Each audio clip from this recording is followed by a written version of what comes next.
말씀 보시겠습니다. 하나님께서 오늘 우리에게 주신 말씀은 요한일서 5장 13절부터 21절까지의 말씀입니다. 요한일서 5장 13절부터 21절까지의 말씀입니다.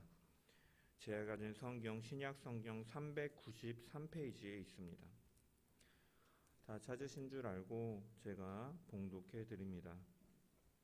내가 하나님의 아들의 이름을 믿는 너희에게 이것을 쓰는 것은 너희로 하여금 너희에게 영생이 있음을 알게 하려 함이라. 그를 향하여 우리가 가진 바 담대함이 이것이니 그의 뜻대로 무엇을 구하면 들으심이라. 우리가 무엇이든지 구하는 바를 들으시는 줄을 안즉 우리가 그에게 구한 그것을 얻은 줄을 또한 아느니라. 누구든지 형제가 사망에 이르지 아니하는 죄 범하는 것을 보거든 구하라. 그리하면 사망에 이르지 아니하는 범죄자들을 위하여 그에게 생명을 주시리라. 사망에 이르는 죄가 있으니 이에 관하여 나는 구하라 하지 않노라. 모든 불의가 죄로되 사망에 이르지 아니하는 죄도 있도다. 하나님께로부터 난 자는 다 범죄하지 아니하는 줄을 우리가 아노라. 하나님께로부터 나신 자가 그를 지키심에 악한 자가 그를 만지지도 못하느니라. 또 아는 것은 우리는 하나님께 속하고 온 세상은 악한 자 안에 처한 것이며 또 아는 것은 하나님의 아들이 이르러 우리에게 지각을 주사 우리로 참된 자를 알게 하신 것과 또한 우리가 참된 자 곧 그의 아들 예수 그리스도 안에 있는 것이니 그는 참 하나님이시요 영생이시니라. 자녀들아 너희 자신을 지켜 우상에게서 멀리하라. 아멘. 할렐루야. 이 자리 가운데 모인 모든 주의 자녀들 가운데 주님의 이름으로 사랑하고 축복합니다. 오늘은 어버이 주일입니다. 그래서 사도 요한은 요한일서를 통해서 이제 하나님의 코이노니아 공동체는 이제 사랑하는 형제들아 이러한 표현들을 통하여서 가족이라고 언급하고 있는 것처럼 이 세상예배 교회 모든 성도들이 우리가 주 안에서 가족인 줄 믿습니다. 제가 나이가 제일 어린 축에 속하잖아요. 그래서 우리 집사님들, 권사님들 볼 때마다 다 이렇게 부모님 같이 제가 섬기고 또 그분들의 사랑과 여러분들의 사랑과 기도를 통하여서 제가 힘입어 살고 있음에 항상 감사를 드리고 우리 성도님들 모두가 주님 부르시는 그날까지 그 건강과 평안이 넘치기를 모두 주님의 이름으로 축원합니다. 오늘은 이제 요한일서의 마지막 부분을 가지고 하나님의 말씀을 나누겠습니다. 요한서신은 소아시아 지역의 이 교회들이 돌려볼 수 있도록 회람 형식으로 기록된 서신입니다. 회람 형식이라는 것은 여러 교회들이 이 서신을 이제 돌려보았다라는 것이에요. 왜냐? 이들은 공통된 문제를 가지고 있었기 때문인데 무엇이냐면 이 소아시아는 로마와 인접해 있고 이 헬라 철학에 영향을 받는 곳이었다라는 것이죠. 그래서 그들이 영과 육을 구분하고 영은 선하고 지혜롭고 육은 악하다라는 이러한 영지주의자들의 잘못된 이 교리와 주장들의 영향을 받아서 이 교회들이 혼란스러웠기 때문에 요한은 이렇게 편지를 썼습니다. 그 영지주의자들은 공동체 내부에까지 들어와서 이제 육은 악하기 때문에 예수 그리스도는 성육신하여서 육신을 입고 이 땅에 오신 것이 아니라 영으로 잠깐 오신 것이다. 이러한 주장. 그래서 예수 그리스도의 성육신을 부인하는 이 기독교의 진리를 심각하게 왜곡하고 있는 상황이었고 또 영은 구원받았고 육은 악하니까 영이 구원을 받았으니까 육은 그냥 마음대로 살아도 돼 라고 말하면서 이제 그러한 주장 속에서 성도들의 이 거룩과 성결 그리고 형제의 사랑함 이러한 모든 것들이 무너지는 모습들이 나타났다라는 것이죠. 그래서 이에 사도 요한이 이 소아시아 교회 이 지역의 교회들에게 편지를 하면서 예수님에 대해서 계속 말하는데 내가 보고 내가 듣고 내가 음성을 듣고 이야기를 나누고 만져보았던 그 자신이 경험한 예수님을 강조하면서 예수 그리스도의 성육신을 지속적으로 그래서 증거하는 것입니다.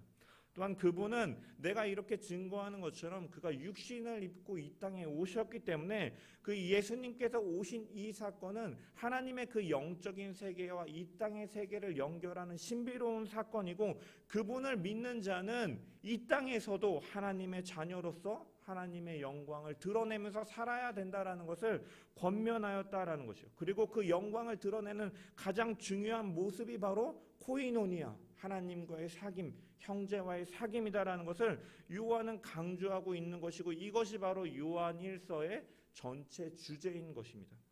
이러한 전체적인 주제 속에서 5장은 저번 주에 말씀드린 것처럼 교회 외부와의 접점, 즉 하나님의 공동체가 세상 속에서 살아가면서 이 부딪히는 부분들에 대해서 조명하며 다루고 있고, 그 세상과의 부딪힘 속에서 분명히 우리가 알아야 될 부분들에 대해서 요한은 언급하고 있는 것입니다. 그래서 1절부터 12절까지 어떠한 내용을 가지고 있다고 했습니까? 하나님의 코이노니아 공동체는 세상을 이겼다라고 요한은 선언한 것입니다. 이 승리는 무엇으로부터 나오느냐? 예수를 그리스도라 믿는 믿음에서 가능하다라고 말씀을 드렸습니다. 이것은, 이 믿음은 하나님께로부터 난 자들만이 가질 수 있는 믿음인데, 예수를 그리스도라 믿는다라는 것은 어떠한 의미냐? 예수라는 이름에서 드러나는 것처럼 그가 자기 백성을 그들의 죄에서 구원할 자이심이라, 메시아로서 오신 분이다라는 것을 고백하는 것이고, 그리스도라는 것은 크리스토스, 기름 부음을 받은 자, 유대인들에게 기름 부음을 받았다라는 것은 하나님께서 사용하시기 위해 성별한 자라는 것으로 왕이나 선지자나 제사장에게 기름을 부었는데, 예수는 그리스도다. 이 왕으로서, 제사장으로서, 선지자로서 이 땅 가운데 오셔서 왕으로서 우리를 통치하시고, 제사장으로서 우리를 대신해서 화목제물로, 속죄제물로 죽으셨고, 선지자로서 천국 복음을 선포하시며 가르치시면서 그 진리의 빛을 우리 가운데 나타나셨다라는 것을 믿음으로 고백하는 것이 예수 그리스도라는 믿음의 고백이다라는 것이죠. 그리고 마지막으로 예수를 그리스도로 고백한다라는 것은 바로 예수를 하나님의 아들이라고 믿는다는 것이고, 하나님의 아들이라고 예수를 믿는다는 것은 바로 이분이 곧 하나님이시다라는 것을 우리가 믿음으로 고백하는 것이라고 말씀을 드렸습니다. 이 예수 그리스도가 오심으로 말미암아서 세상 안에는 생명이 없다라는 것이 증명되었고, 참 생명, 영원한 생명은 오직 그분께만 있음을, 또한 그분을 믿는 공동체 안에만 있음을 우리는 요한 1서 5장 1절부터 12절의 말씀을 통하여 살펴보았습니다. 이제 오늘 본문에서는 세상은 여전히 미혹과 이 위협으로 공동체를 향해서 존재하기 때문에 하나님의 공동체는 항상 기도와 간구로 깨어 있어야 된다라는 것과, 그리고 이 교회 공동체 안에 있는 하나님의 자녀들은 하나님께서 우리를 지키시고 계시고, 또한 우리 역시도 이 공동체를 지켜내야 된다라는 권면으로 요한은 서신을 마무리하고 있는 것입니다. 이제 본문으로 들어가서 13절에 보면은 요한은 성도들에게 이렇게 말을 하고 있습니다. 우리 다 같이 한번 13절의 말씀을 읽어보겠습니다. 시작.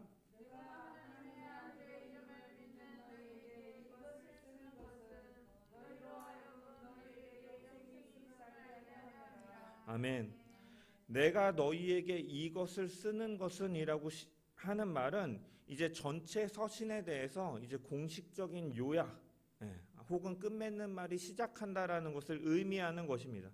그래서 요한은 하나님의 아들의 이름을 믿는 자들에게 편지를 쓰고 있다라고 말하면서 이 편지의 독자들, 수신자들이 누구인가? 바로 하나님의 아들을 믿는 자들, 성도들에게 쓰고 있다라는 것이에요. 12절에 보면 아들이 있는 자에게는 생명이 있고 아들이 없는 자에게는 생명이 없다. 참된 생명, 영원한 생명은 바로 예수 그리스도를 고백하는 자들에게 있다라고 선언한 요한은 이 신자들에게 너희에게 영생이 있다라고 말을 하고 있는 거예요. 너희가 영생을 가진 자들임을 기억하라라는 것이에요. 여러분, 이처럼 성도라는 사람들은요, 신자는 어떠한 존재냐? 이 영생을 소유한 자들이다라는 것이에요. 여러분, 예수 그리스도로 말미암는 기독교라는 종교는요, 타 종교처럼 그저 삶을 평화롭고 행복하게 살아가기 위해서 마음의 위안을 얻기 위해서 갖는 종교가 아니라는 거예요. 물론 우리가 예수를 믿으면 예수가 우리 안에 계시기 때문에, 영원한 생명을 얻었기 때문에 부할 때나 가난할 때나 기쁠 때나 슬플 때나 우리가 주 안에서 참된 평안과 기쁨을, 행복을 누리며 살아갈 수 있지만, 그것은 복음으로 이루어지는 결과이지 우리가 복음의 목적은 아니다라는 거예요. 복음의 목적은 무엇이냐? 우리가 영생을 소유하는 것이 바로 목적이다라는 거예요. 찬양을 통해서 마음이 평안해지고 좋은 말씀을 듣는 데서 만족하는 게 기독교 신앙이 아니라, 예수를 그리스도로 영접하고 그분을 통하여 영원한 생명을 소유하는 것이 바로 기독교 복음의 핵심이자 목적이다라는 것이에요. 하나님께서 그 아들을 세상에 육체로 보내신 것처럼 이 그 보내심을 받은 아들을 통하여서 우리가 그 아들을 받아서 생명을 얻고 그 아들과 함께 하나님 아버지의 사랑을 누리고 영원한 생명을 누리는 것이 바로 기독교 복음의 핵심이다라는 것입니다.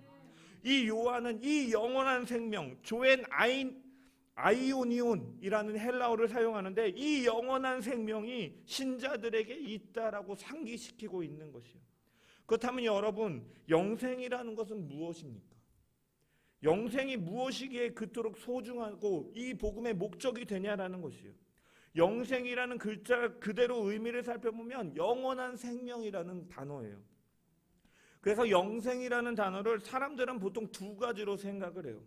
지금 가진 생명이 죽지 않고 오랫도록 영원토록 사는 것이라고 생각하는 사람들이 있어요.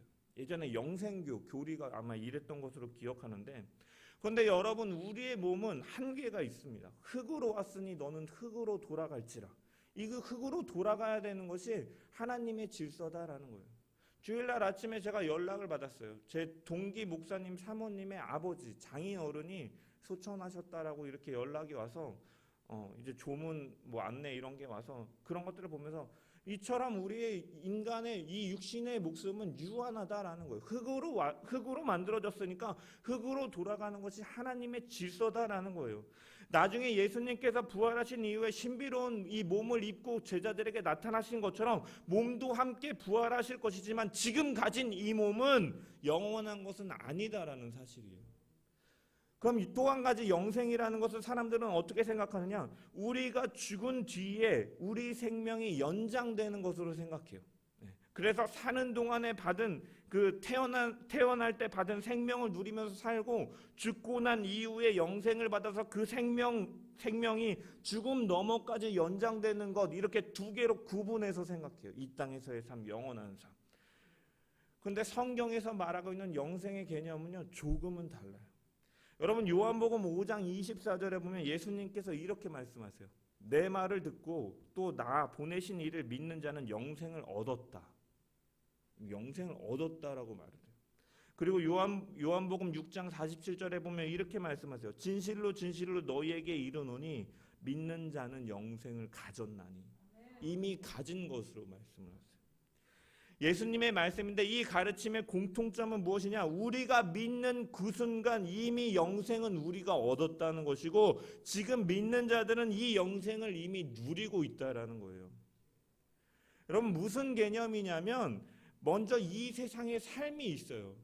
하나님의 창조로부터 인간의 타락, 그리고 예수 그리스도의 그 구속하심, 그리고 나중에 장차오실 예수님의 그 재림주로 오셔서 재창조하실 그날에 이르는 이러한 이 땅에서의 시간들이 있다라는 거예요. 이러한 시간들이 있는데, 그 예수 그리스도가 다시 오시는, 그가 오시는 날에 그 새하늘과 새 땅이 열리고 그 재창조의 시간이 있는데, 이 땅에서의 삶과 그 이후의 삶이 있는데, 그 시간이 예수 그리스도를 믿음으로 인해서 이미 그 생명으로 우리는 살아가게 되는 것이 바로 기독교에서 말하고 있는, 성경이 말하고 있는 영생이다라는 거예요. 재창조의 날에, 그 마지막 날에 일어날 것으로 기대되었던 그 사건들이 이미 예수 그리스도의 십자가의 구속하심과 죽으심과 부활하심으로 이미 우리 가운데 이루어지기 시작했다라는 거예요. 그것이 바로 신약 성경이 말하고 있는 이미 이루어진 종말의 메시지, 이미와 아직의 세대. 그날이 완벽한, 아직 이르지는 않았지만 이미 우리에게 십자가를 통하여 주어졌기 때문에 우리는 이 신앙의 고백으로 살아가는 것이 바로 이 기독교 신앙의 영생이라는 개념이다라는 거예요. 그래서 요한일서 2장 18절이나 17절에 보면 참빛이 이미 세상에 비치고 있다, 세상이 이미 지나가고 있다라고 요한은 선언한 것이에요. 이 세상과 역사의 끝은 예수 그리스도의 십자가의 부활과 성령의 오심으로 구속사건으로 인하여서 이미 끝난 것과 다름없기 때문에 미래에 주어질 것이지만 이미 믿음으로써 오늘날 우리는 가져와서 그것을 살아가는 것이 성경의 영생의 개념이다라는 것이에요.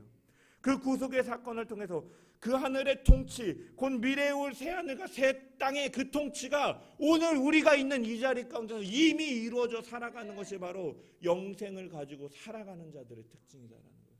그래서 우리는 구분할 수가 없는, 현재적으로 이미 영생을 살아가고 있다라는 것은 단순히 육신이 썩어지지 아니하고 오래 사는 것이 아니라 단순히 그냥 미래에 우리가 죽고 나서 그것을 살아가는 것이 아니라 그 미래의 그 영원한 생명이 이미 구속사의 사건으로 인하여서 이미 우리 가운데 이루어지고 있고 그 새하늘과 새 땅에 이루어질 하나님의 통치를 이미 믿는 자들은 지금 이 순간에 받고 있다라는 것을 의미한다라는 것이에요. 그래서 이 세상에서도 그 영원한 생명과 참 생명을 누리며 살아가는 것이 바로 성도의 삶이고 영원한 생명이다라는 것입니다. 이 영원한 생명을 가진 사람은 죄와 죽음과 허무와 사망을 향해 달려가는 세상 사람들과의 삶과는 근본적으로 질적으로 달라질 수밖에 없는 것이에요. 영생을 이미 우리는 받았고 그 영생으로 우리는 살아가기 때문에 그 영생을 갖지 못한 자들과는 근본적으로 질적으로 달라질 수밖에 없다라는 것이에요. 왜냐? 이 삶은 더럽지 않고 썩어지지 않고 쇠하지 않는 것을 쫓으면서 살아가는 삶이기 때문입니다. 세상은 육신의 정욕과 안목의 정욕과 이생의 자랑을 쫓아서 이 땅에 썩어질 것을 쫓아서 살아가지만 이 땅에서 그저 단순히 눈앞에 보이는 것을 누리면서 그것이 행복이라고 누리면서 그것을 쫓으면서 살아가지만 우리는 더 이상 더럽혀지지 않고 썩어지지 않고 쇠하여지지 않는 것을 쫓으며 살아가는 삶이기 때문에 근본적으로 다를 수밖에 없다라는 거예요. 그럼 더럽다는 것은 무슨 개념이냐면 거룩하신 하나님과 반대되는 개념이에요. 하나님은 거룩하시기에 더럽지 않으신 분이죠. 선하신 분, 의로우신 분이죠. 그러니까 이 하나님을 쫓으면서 살아간다는 거예요. 썩어진다라는 것은요, 창조의 반대의 개념이에요. 하나님은 창조주 하나님이세요. 생명을 잉태하시고 자라게 하시고 생명이 자라게 하시는 분인데 썩어진다라는 것은 세상은 하나님과 반대의 길로 가는 거지만 이 죄의 결과 죽음의 본질을 세상은 가지고 있는 것이지만 신자들은 하나님을 쫓기 때문에 창조주 하나님을 믿고 따르기 때문에 썩어지지 않는 그 길로 간다라는 것이에요. 쇠한다라는 것은 어떠한 의미예요? 쇠퇴해 간다는, 우리의 육신은요 나이를 먹어갈수록 근력이 떨어져 가고 우리가 움직임이 떨어져 가고 쇠하여져 가요. 쇠하여진다라는 것은 영원하지 못하다라는 개념이죠. 그런데 하나님은 어떠한 분이세요? 영원하신 하나님이세요. 그래서 더 이상 하나님과 함께 그분을 쫓아간다는 건 더 이상 쇠하여지지 않고 그 하나님과 함께 교제하면서 살아간다라는 의미를 가지고 있는 것이에요. 여러분, 하나님께서는 아들을 세상에 보내시고 그 아들을 십자가에서 죽으심으로 우리의 죄의 모든 더러움을 씻어내 주셨다는 거예요. 그래서 이제는 우리가 더럽지 않게 살아가게 되었다라는 것이에요. 십자가에서 죽으셨다가 부활의 첫 열매가 되심으로 영원한 생명을 우리 가운데 보여주셨어요. 그렇기 때문에 우리는 썩어지지 아니하는 삶으로 살아가게 되는 것이에요. 그 소망을 우리가 가지게 된 것입니다. 쇠하여진다는 건 영원한 하나님이 계시지 않는다라는 것인데 이제는 예수를 믿는 자들에게 보혜사 성령을 너희 가운데 보내주심을 통하여 그분이 우리 가운데 영원토록 내주하심으로 우리가 하나님과 언제나 함께 교제하며 소통하며 살아가는 그러한 영원한 신비의 그 생명이 시작된 사람들이 바로 우리다라는 거예요. 그래서 근본적으로 질적으로 성도들의 삶과 세상의 삶은 다를 수밖에 없는 것입니다.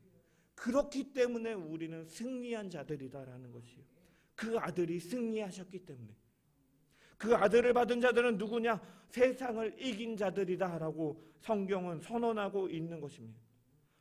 죄가 아니라 의를 누리며 죽음이 아니라 생명을 누리고 허무가 아니라 그 하는 모든 일 속에서 영원한 사랑의 삶을 사는 자다라는 것을 성경은 말을 하고 있는 것이고, 이것이 바로 신자의 정체성, 이미 실현된 종말론의 신앙을 가지고 살아가는 그리스도인의 정체성이라는 사실을 우리가 기억하며, 그 영원한 생명에 들어와서 아버지와 아들과 성령의 교제 속에서 사는 우리는 더 이상 죄에 무너지지 않고 죽음의 종노릇, 썩어지는 삶을 살아가는 것이 아니라 죽음의 종노릇을 하지 않고 허무한 일에 빠져 사는 것이 아니라 매일 이루어지는 일상생활 속에서의 삶 가운데 영원한 생명을 통해서 더러워지는 것이 아니라 거룩히 구별하여지는 하나님의 모습을 닮아가고, 그 생명의 창조자 되시는 그 하나님의 성품을 이 땅 가운데 나타내고, 죄하고 허무한 것을 쫓는 것이 아니라 우리 가운데 내주하시는 성령의 조명하심과 그 진리의 말씀을 쫓아서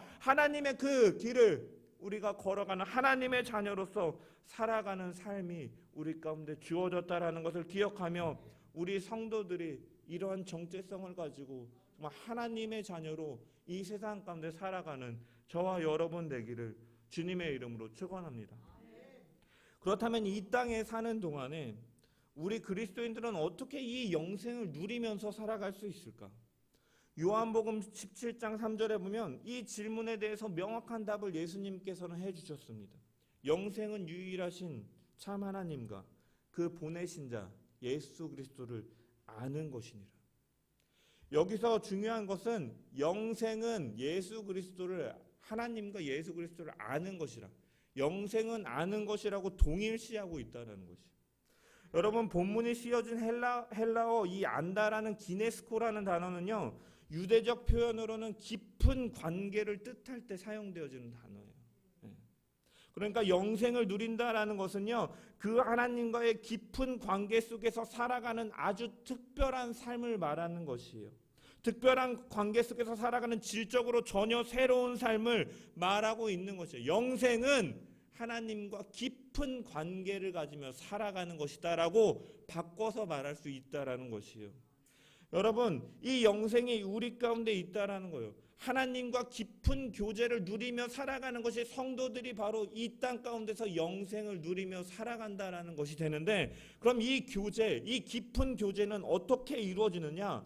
첫 번째는 제가 지난번에도 설명했지만 하나님을 알아가는 것, 그의 아들 예수 그리스도를 알아가는 것, 자신을 계시해 주신 이 성경의 말씀을 통해서 우리는 그분을 알아가고, 그분이 우리 가운데 어떠한 일을 하셨고 그 사랑이 우리에게 어떠한 의미로 이루어졌는지, 어떻게 예정하시고 우리를 어떻게 구원해 가시는지를 우리가 발견하면서 그리스도의 장성한 분량에까지 자라가는 것, 그를 아는 지식으로 자라가고 그 지식을 통해서 우리의 믿음이 견고해져 가는 것이 하나님과 교제하는 것이.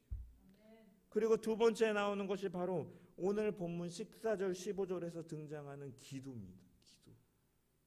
그분과 교제하기, 깊은 교제를 하기 위해서는 기도하라라고 요한은 권면하고 있는 거예요. 14절 15절 말씀이에요. 그를 향하여 우리가 가진 바 담대함이 이것이니 그의 뜻대로 무엇을 구하면 들으심이라.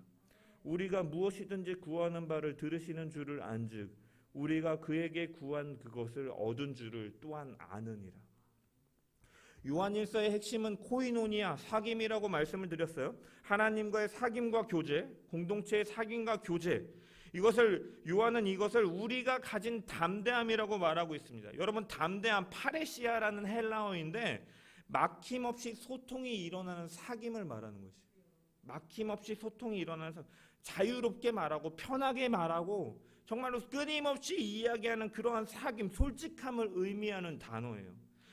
이러한 확신, 담대함이 우리 가운데 있다라는 거예요. 하나님과 그 아들과의 지속적인 사귐을 통해 생기는 이 친밀한 상태, 자유롭게 말하고 솔직하게 말하는 이러한 상태를 의미하는 것이에요. 여러분, 우리가 관계가 친밀할 때 대화에 어색함이 없잖아요. 관계가 친밀하지 않으면 침묵의 시간이 너무나 괴롭거든. 무슨 말이라도 뱉어야 될 것 같아가지고 말에 실수가 있고 그러잖아요. 그렇지만 관계가 깊으면요, 우리는 그 말하는 게 너무나 즐겁고요, 자연스럽고요, 당연한 것이에요.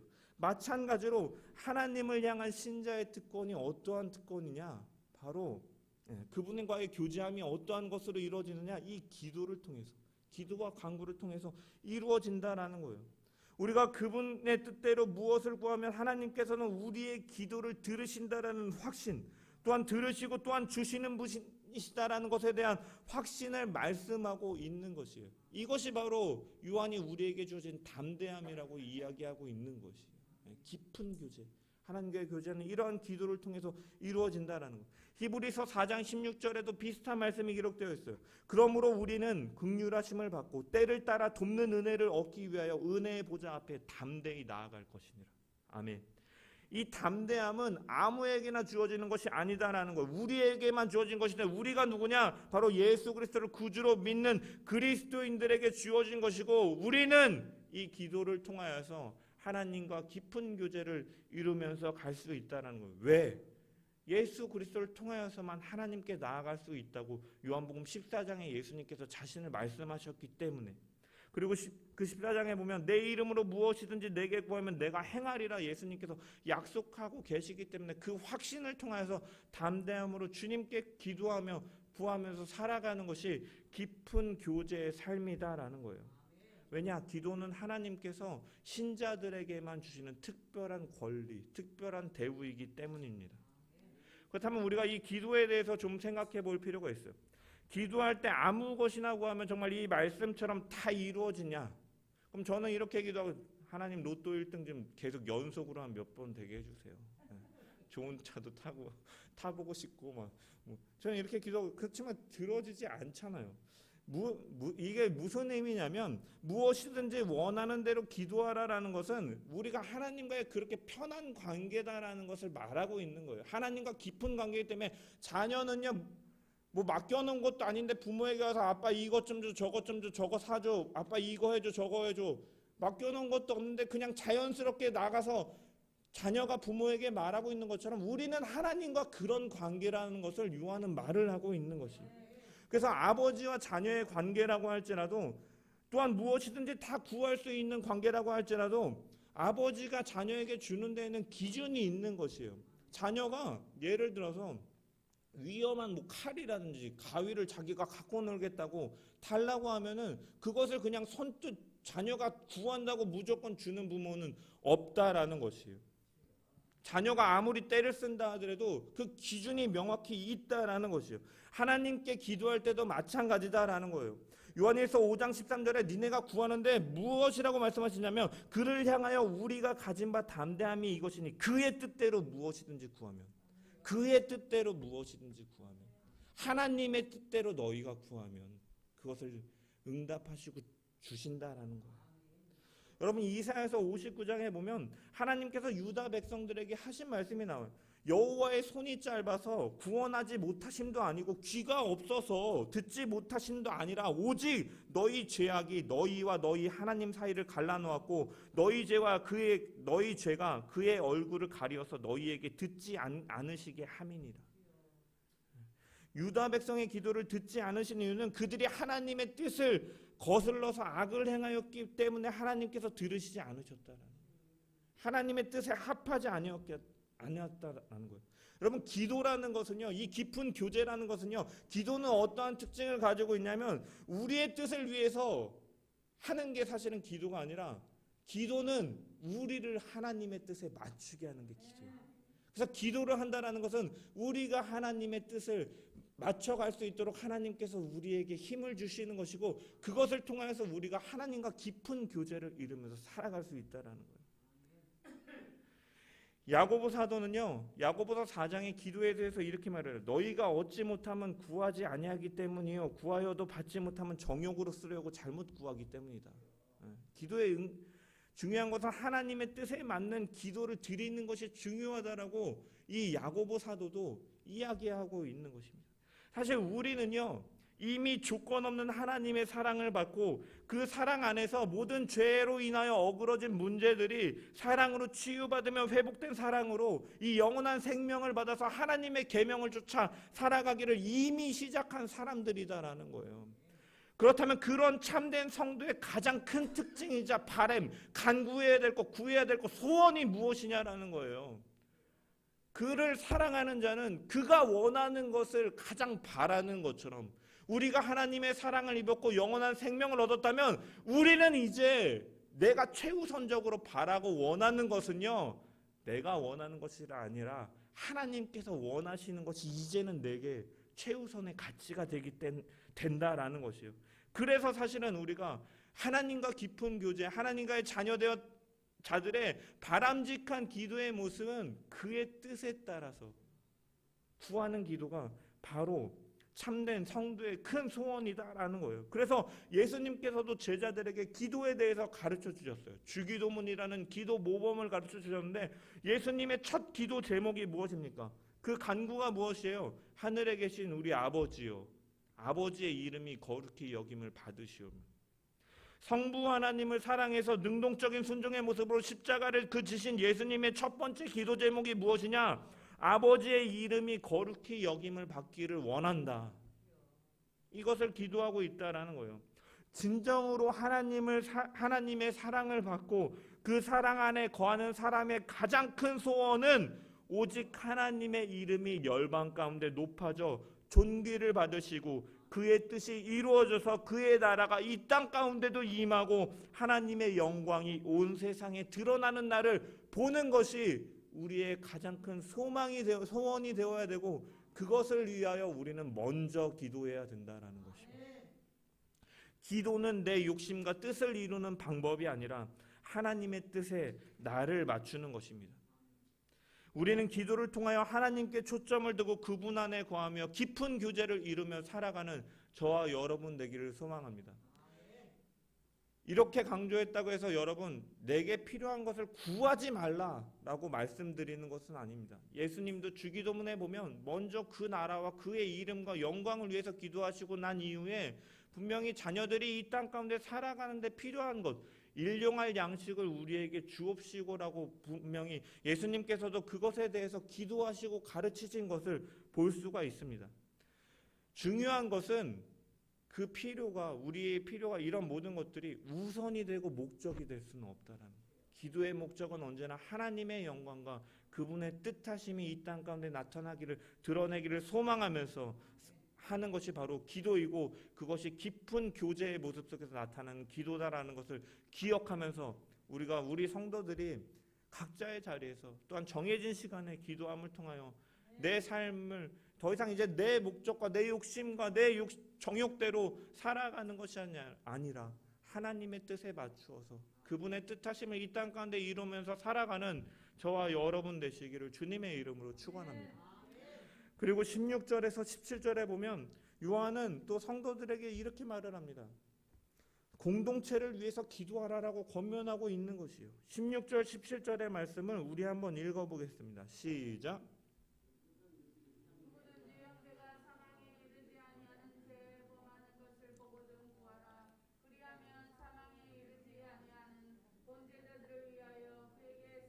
주시리라. 사망에 이르는 죄가 있으니 이에 관하여 나는 구하라 하지 않노라. 모든 무리가 죄로 돼 사망에 이르지 아니하는 죄도 있도다. 네, 아멘. 여기 18절의 말씀을 보면 악한 자가 성도를 만지려고 한다라는 것을 통해서 우리는 무엇을 알 수가 있냐면 세상은 여전히 우리를 미혹하고 위협하는 존재, 이 세상 속에서 하나님의 공동체로 살아간다라는 것은 이러한 위협이 있다라는 것이에요. 그래서 이 공동체 안에는 우리가 죄로 인하여 넘어질 때도 있고 미끄러질 때도 있다라는 것을 분명히 알고 있다라는 것이에요. 요한은. 그래서 이 요한은 성도들에게 무엇이라고 권면하냐면 우리가 서로 사랑하다라는 권면을 받은 것처럼 형제를 사랑해야 되는데 그 가운데 하나가 무엇이냐면 형제를 위해서 중보 기도해야 된다는 거예요. 죄를 짓는 형제가 있다면 죄로 인하여 넘어지지 않기 위해서 그를 위하여 기도해 주라라고 권면하고 있는 거예요. 죄를 지은 형제가 있다면 빨리 돌이켜서 하나님의 품으로 다시 돌아오게 해달라고 기도하고 있다라는 거예요. 우리가 형제를 위하여 기도하는 것이 교회 공동체에 주어진 권면이고 또한 맡겨진 의무다라는 것을 우리가 분명히 기억해야 될 줄 믿습니다. 우리 성도들이 옆에 있는 형제 자매를 바라보세요. 한번 바라보세요. 각자 상황이 다르고요. 고민하는 거리가 다르고요. 처해진 상황이 달라요. 그런데 우리가 이들에게 할 수 있는 것은 무엇이냐면 우리가 예수의 이름으로 그를 위하여서 기도하는 것이 교회 공동체를 세워나가는 것이고, 세상 안에서 바른 진리 가운데 거하기 위해서는 우리가 서로를 위해서 기도해 주면서 살아가야 되는 것이 필요하다라는 것을 요한은 권면하고 있다는 것입니다. 우리가 성도들이 이 형제를 위해서 기도하는 공동체가 되었으면 좋겠어요. 근데 여기서 보면 요한이 이 두 가지를 이야기해요. 사망에 이르지 아니하는 죄와 사망에 이르는 죄. 그래서 사망에 이르지 아니하는 죄를 범하는 형제를 위해서는 기도하고 사망에 이르는 죄에 대해서는 굳이 기도할 필요가 없다라고 말을 해요. 여러분, 사실 죄라는 죄의 싹은 사망이라고 말하고 있거든요. 그래서 이것에 대해서 약간 해석적으로 분분하긴 하는데 몇 가지 해석이 있어요. 첫 번째로 모세의 율법을 보면, 구약을 보면 어떤 죄들은 사형에 처해질 수가 있어요. 사형, 이 살인이라든지 간음이라든지 이런 것 중한 죄들 같은 경우에는 이렇게 사형에 처해지는 죄들이 있어요. 그 외에 다른 좀 어떻게 보면 가벼운 죄에 대해서는 제사를 통해서 이렇게 용서되는 이 치명적인 죄와 경미한 죄를 구분하는 개념으로 해석하는 사람들이 있습니다. 보통 로마 가톨릭에서 이러한 해석을 따르는데, 그런데 사실 여러분, 우리가 요한일서를 쭉 보았지만 요한은 그가 기록한 책에서 이 육체의 죽음을 영적인 죽음에 이르는 죄에 대한 것으로 언급하고 있는 부분은 없기 때문에 육체의 죽음, 살인에 의해서 죽는 이 죽음이 곧 영적인 죽음이라고 보는 이러한 개념은 없기 때문에 사실 이러한 해석적인 근거는 부족하다고 할 수가 있어요. 요한 1서에서는. 그래서 또 어떤 사람들은 이 예수님의 가르침과 연결해서도 해석을 해요. 인자를 거역하는 것은 죄는 용서받을 수 있으나 성령을 모독하고 회방하는 죄는 용서받을 수 없다라는 이 가르침을 통해서 지속적으로 진리를 거부하는 죄로 해석하는 경우들도 있습니다. 저는 이 성경을 해석할 때 몇 가지 중요한 요인들이 있는데 그 중에 하나가 컨텍스트를 우리가 이해해야 돼요. 배경을 이해해야 돼요. 이 성경이 쓰여진 배경과 상황을 이해해야 되는데 제가 설교하면서 계속적으로 언급했지만 이 요한일서의 상황을 보면 이 요한일서에 어떠한 자들이 있었어요? 거짓 선지자들이 있었어요. 그들이 공동체 안으로 들어와서 진리를 훼손하는 일을 가졌다고. 예수는 영으로서만 오셨다라고 말을 하고 성육신을 부인하고 그들은 공동체 가운데 거하였다가 떠나 이후에도 요한 공동체를 유혹하면서 미혹하며 무너뜨리려고 하는 자들이 있었다라는 거예요. 그래서 저는 이 부분의 해석은요, 사망에 이르는 죄라는 것은 이러한 거짓 선지자들을 가리키는 것이다라고 저는 요한일서에서 말하고 있는 이 사망에 이르는 죄는 이러한 세력들을 가리키는 것으로 저는 해석을 하고, 따라서 요한은 이러한 거짓 선지자들을 위해서 굳이 너희가 기도할 필요가 없다. 신천지가 우리 가운데 들어왔다 나가서 우리 교회를 무너뜨리려고 할 때 그들의 영혼을 불쌍히 여겼으니 너희는 그들을 위해서 기도하기보다는 먼저 네 옆에 있는 형제를 위해서 기도해라. 그게 먼저다라고 요한은 말을 하고 있는 것이에요. 여러분, 그들을 위해서 기도하지 말라라는 것이 그들의 구원의 기회가 차단되었다라는 의미는 아니에요. 왜? 구원은 하나님께 속하여 있기 때문에. 그들이 회심하고 돌아오고 예수 그리스도를 구주로 바른 진리로 영접하게 된다면 그들에게도 하나님께서는 구원을 주세요. 그런데 어찌됐든 그 구원은 하나님께 속한 것이고, 우리가 해야 될 것은 그러한 자들을 위한 기도보다 공동체 내에 있는 형제들을 위해서 기도하는 것이 더욱 필요하다라고 요한은 권면하고 있는 것이에요. 왜? 이 공동체 내에 있는 형제가 죄에서 돌이킴으로써 이 하나님과 사귐의 이 공동체가 거룩함을 유지하는 것이 사실은 중요하기 때문에, 우리가 거룩한 삶, 청결의 삶을 통해서 이 하나님의 교회 속에서 죄된 것을 제하여 버리고 이 거룩함을 유지하는 것이 너무나 중요하기 때문에 요한은 형제를 위해서 기도해라 라고 이렇게 권면하고 있다라는 것을 우리가 기억하면서 우리 세상의 빛 교회 성도들이 항상 형제를 위해서, 교회를 위해서 기도하실 때 정말 그리스도의 장성한 분량에까지 자라갈 수 있도록, 믿음이 연약한 자들은 그렇게 자라갈 수 있도록 기도해 주시고, 죄와 싸울 수 있도록 기도해 주시고, 죄를 지었다면 어서 빨리 돌이켜서 회개해서 그 하나님 안에 거하는 그러한 자들이 되게 해달라고 우리는 날마다 교회를 위해서, 성도들을 위해서 기도해야 될 줄 믿습니다. 그러한 세상의 빛 교회 성도들 되기를 간절히 주님의 이름으로 축원합니다. 마지막으로 18절에서 21절까지는 이 마지막 권면과 당부의 말씀인데, 특별히 우리가 이 부분 18절부터를 읽어보면 우리는 무엇을 안다라는 이 문장이 세 번 사용되었습니다. 여러분, 첫 번째로 아는 것은 어떠한 아는 것이냐? 하나님께로부터 난 자는 다 범죄하지 아니하는 줄을 우리가 아노라 라고 이렇게 말을 하고 있어요. 이것을 직역하면 하나님께로부터 난 모든 자마다 한 사람도 예외 없이 죄를 짓지 아니한다라는 것이에요. 여러분, 제가 계속 말씀드렸지만 하나님의 자녀는 죄를 짓지 않는가? 아니에요. 요한은 하나님의 자녀들이 죄를 짓는 사실을 알고 있어요. 그래서 16절에도 보면 죄를 지은 형제를 위해서, 사망에 이르지 아니하는 죄를 지은 형제를 위해서 기도하라라고 말하고 있잖아요. 이것은 무슨 말이냐면 이 범죄하다, 하마르티노라는 단어가 현재형으로 쓰여져 있다라는 거예요. 알면서도 지속적으로 계속해서 의도적으로 짓는 죄에 대해서 말을 하는 거예요. 하나님께로 난 자마다 죄인 것을 알면서도 지속적이고 의도적으로 죄를 짓지 않는다. 하나님께로부터 난 자는, 이것을 말하고 있는 것입니다. 왜? 죄 없는 예수님께서 우리의 죄를 사하기 위해서 어떠한 일을 행하셨는지를 아는 자들이기 때문에 그 사랑을 아는 자는 습관적으로, 반복적으로, 지속적으로, 의도적으로 죄를 지을 수 없다라는 것을 말하고 있는 것이에요. 이것을 요한은요 18절에 예수 그리스도께서 신자를 지켜주심으로 악한 자가 그를 건드리지 못한다라고 표현하는 거예요. 여러분, 악한 자 마귀가 하나님의 자녀를 넘어뜨리는 방식은 어떠한 방식이에요?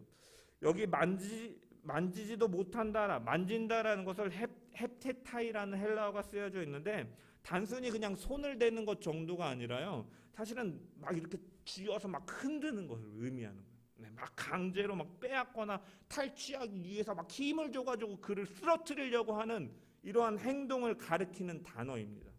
여러분, 그래서 그 예수님께서 시몬에게 이렇게 말씀하시잖아요. 사단이 너를 밀 까부르듯이 하려고, 너를 밀을 까부르기 위해서는 어떻게 해야 돼요? 막 힘을 줘가지고 막 하는 것처럼 사단이 너를 쓰러뜨리기 위해서 막 이렇게 너를 쥐어들고 흔들고 있지만 너를 위하여 내가 기도한다라고 예수님께서 말씀하고 있어요. 마귀는요 이처럼 우리를 쓰러뜨리려고 하는 자다라는 거예요. 거짓말쟁이요, 범죄하는 자요, 참소하는 자요, 죽이고 멸망하는 자라고 성경은 말을 하고 있어요. 거짓말로, 또한 죄로, 정죄함으로 죽이는 자라는 것이에요. 파괴함으로 신자를 장악하려고 하는 자가 바로 마귀라는 것이에요. 그렇다면 예수님께서는 어떻게 하나님의 자녀들을 이 악한 자 마귀에게서 지켜내시냐라는 거예요. 반대로 생각을 해보면 거짓말을 폭로하고 파괴하는 진리의 말씀을 통하여서 예수님은 신자들을 지키신다라는 거예요. 마귀는 거짓말로, 또한 정죄하는 말로 신자를 파괴하고 넘어뜨리려고 하지만 예수님께서는 그 거짓말을 무너뜨리시고 정죄하는 것을 무너뜨리셔서 의롭다 선포하시는 그 진리의 말씀으로 우리를 지키신다라는 것이에요.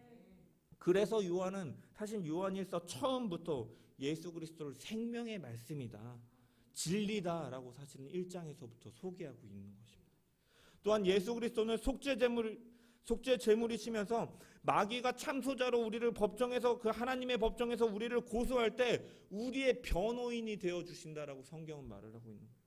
중보자가 되어 주시고 변호인이 되어 주시고, 그래서 하나님의 아들을 믿는 자는 그 아들의 영원한 생명을 이미 받은 자로서 마귀가 장악할 수 없는 그 예수 그리스도가 우리를 보호하시고 지키시는 것을 우리가 안다라는 거예요. 하나님께서 우리를 지키시고 계시다는 것을 우리가 안다. 이 확신 가운데 거하며 흔들리지 않는 것이 바로 신자다라는 거예요.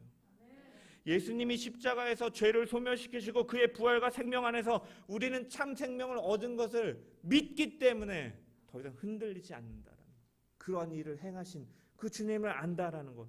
두 번째로 아는 것은, 그럼에도 세상은 악한 자 아래에 놓여 있는 것을 우리가 또한 알고 있다라는 것이죠. 19절에 보면 온 세상은 악한 자 안에 처해 있다라고 기록되어 있어요. 여러분, 처해 있다라는 것은 케이타이라는 표현인데, 이 세상이 마귀에게 완전하게 속해 있거나 영원토록 마귀의 것이라는 것을 의미하는 것은 아니에요.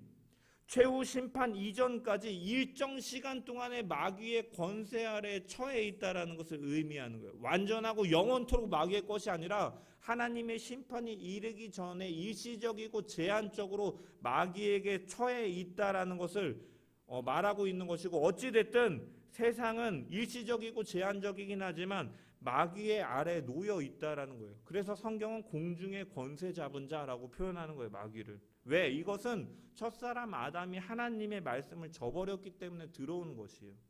이런 세상에서 우리는 악한 자의 권세 아래에 있는 이 세상 가운데 속하여 있는 것이 아니라 하나님께 속하여 있다라고 요한은 선언하는 것이에요. 하나님께로부터 난 에크투데우, 하나님께로부터 난 자들. 이것은요, 하나님께로부터 났다라는 것은 하나님께 속한 자로서 하나님과 났다라는 것은 생명적 관계로 거듭나 있는 자라는 것을 의미하는 거예요. 생명적인 관계로 연결되어 있고 거듭난 자라는 것을 의미하는 거예요. 태아가 탯줄을 통해서 어미로부터 그 영양분을 공급받고 생명을 하는 것처럼 우리는 하나님으로부터 연결된 이 생명적 존재라는 사실이에요. 세상에게 속하지 않은. 이 세상은 악한 자에게 속했고 우리는 하나님에게 속한 자이기 때문에, 따라서 우리는 세상을 살아갈 때 이 세상이 악한 자에게 속한다는 것을 안다라는 것은, 세상은 이렇게 살아가지만 우리는 세상 가운데 세상을 쫓아 살아가는 것이 아니라 하나님을 쫓아 살아가야 되는 것을 안다라는 의미도 되는 것입니다. 이 세상의 방식대로 살아가는 것이 아니라 우리는 하나님께 속한 자들이기 때문에 하나님의 말씀에 따라서 살아가야 된다라는 것을 이 두 번째 알매서 우리는 발견할 수가 있는 거예요. 그래서 사도 바울은 우리에게 이렇게 권면해요. 로마서 12장에 보면 너희는 이 세대를 본받지 말고 오직 마음을 새롭게 함으로 변화를 받아 하나님의 선하시고 기뻐하시고 온전하신 뜻이 무엇인지 분별하도록 하라. 우리는 이 세상을 본받아서는 안 된다. 이 세상의 방식대로 살아가서는 안 된다라는 거예요. 때로는 우리가 신앙으로 인해서 손해받고 때로는 조롱도 당하고 박해받고 멸시를 당한다 할지라도, 그럼에도 불구하고 우리는 하나님의 말씀을 쫓아서 살아가야 되는 결단이 분명히 있어야 된다라는 것을 세상을 살아가는 그리스도인들에게 요한은 권면하고 있는 줄 믿습니다. 자, 그리고 우리가 이 어두운 세상 가운데 살아간다라는 것은 우리가 이 땅 가운데 해야 될 것이 있다라는 사명과도 연결이 되는 것입니다. 그 사명은 무엇인가? 바로 세 번째 우리가 아는 것이라고 할 수가 있어요.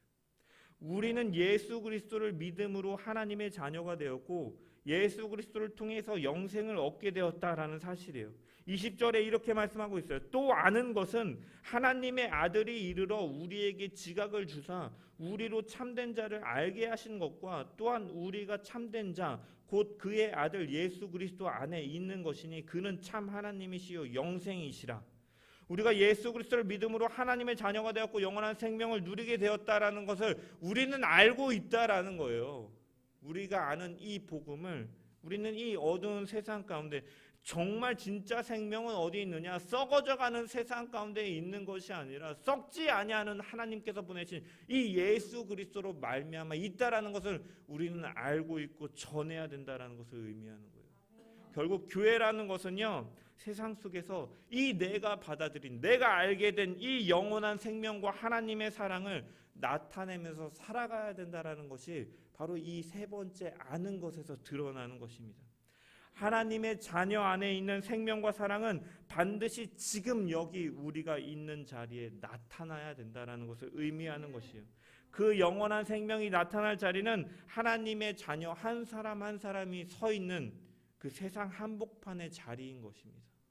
그의 거룩을 따라서 거룩의 길을 걷고 그의 의를 따라서 의를 행하고 사랑을 따라서 그 사랑의 열매를 맺어져가는 삶이 우리 가운데 있어야 함을 우리가 기억하며 그 길을 걸어가는 저와 여러분 되기를 주님의 이름으로 축원합니다.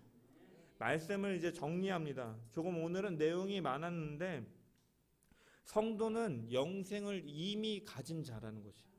예수님께서 재림하시고 최후 심판하실 때에 이 세상은 없어지고 그 이후에 새 하늘과 새 땅으로 재창조될 것인데, 믿는 자는 믿음으로 그 영생을 이미 이 땅 가운데서 그 이후에 이루어질 일을 우리가 품고 사는 사람이다라는 거예요. 아들을 가진 자는 이미 그 생명을 가지고 지금 여기 이 세상에서도 그 영원한 생명과 참 생명을 누리면서 살아간다라는 거예요. 이 생명을 가진 자는 세상과는 근본적으로 질적으로 다를 수밖에 없다라는 거예요. 세상은 더럽고 썩어지고 쇠하여지지만 우리는 더럽지 아니하고 썩어지지 아니하고 쇠퇴하지 아니하는 하나님의 뜻을 쫓아서 살아가는 자들이다라는 것이에요. 이것이 바로 깊은 사귐의 관계라는 거예요. 이 깊은 관계는 바로 자유롭게 소통하고 교제하는 것을 통해서 이루어져 간다라는 거예요. 이 기도를 통해서 이루어져 간다라는 거예요. 우리가 하나님의 뜻을 위해서 그의 뜻을 따라서 우리는 기도하면서 우리는 더욱 이것을 위해 기도하며 살아가야 되고, 또한 공동체를 위하여 살아가야 된다라는, 공동체를 중보기도하면서 형제가 죄를 짓지 않기 위해서, 죄로 넘어지지 않기 위해서, 혹시나 죄를 지었다면 또 돌이켜서 빨리 돌아오기를 바라는 마음에서 우리가 사랑하며 기도해야 된다라는 것입니다. 그것이 바로 신자들에게 맡겨진 이 세상을 살아가는 방식이다라는 거예요. 그것이 하나님과의 깊은 교제의 방법이다라는 거예요. 그리고 하나님께로부터 태어난 사람은 세 가지를 안다고 말씀을 드렸어요. 지속적이고 반복적인 죄를 무감각하게 지으면서 살아가는 것이 아니라 십자가의 사랑을 기억하면서 죄와 싸우는 삶을, 그것을 알기 때문에 죄와 싸우는 삶을, 거룩한 삶을 살아가게 된다라는 것이에요. 반복적이고 지속적인 삶을, 의도적인 죄를 범하면서 살아가는 것이 아니라 거룩과 성결의 삶을, 십자가의 사랑을 알기 때문에 살아가야 된다라는 것이에요. 그리고 이 세상은 일시적이고 제한적이지만 마귀의 권세 아래 놓여져 있다라는 거예요. 그렇기 때문에 날마다 우리는 깨어서 기도해야 되고, 이 어두워진 세상 가운데 우리가 해야 될 사명이 있다라는 거. 그것은 뭐냐? 세상 가운데는 생명이 없고 참 생명은 바로 우리가 지각하고 알고 있는 이 하나님께서 보내신 예수 그리스도 안에 있다라는 것을 우리가 기억하면서 이 복음을 또한 증거하며 삶의 자리 가운데 나타내며 살아가는 것이 바로 신자들에게 권면하는 요한의 메시지, 성경의 말씀임을 우리가 기억하면서 우리의 삶의 자리에서 이 우리가 아는 이 세 가지 것들을 나타내며 이 열매를 맺어져가며 살아가는 저와 여러분 되기를 소망합니다. 21절에 너희 자신을 지켜 우상에게서 멀리하라. 우상이라는 것은 헛된 것이고 속이는 것이에요. 하나님인 것처럼 꾸미지만 하나님이 아닌 것들을 말하는 거예요. 세상에는 이렇게 유혹하고 미혹하는 것들이 많이 있는데 너희는 자신을 지키라고 권면하고 있어요. 이 세상으로부터 우리 자신과 이 교회 공동체를 지켜나가며 진리 위에 굳건히 서는 우리 성도들 되기를 주님의 이름으로 간절히 축원합니다.